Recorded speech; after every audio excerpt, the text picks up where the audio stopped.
ใครชอบกิน Pringles มาทางนี้เลยฮะนี่เลยเราบังเอิญไปเจอตู้นี้ที่ญี่ปุ่นฮะนี่โอ้น่าสนใจมากมีหลายรสชาติอยู่ในตู้นี้นะแต่รสก็แร่ๆหายากทั้งนั้นเลยนี่ครั้งละ200 เยนฮะจัดไปเลยลองดูสุ่มดูฮะมันเป็นเป่ายิงฉุบฮะ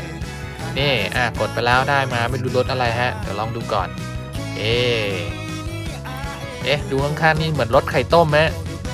เราลองแปล Google Lens ดูเนี่ยเขาบอกว่าเป็นรสแซนด์วิชไข่ฮะดีแล้วเดี๋ยวมาลองกันหน่อยนะเปิดมาดูเลยดีกว่า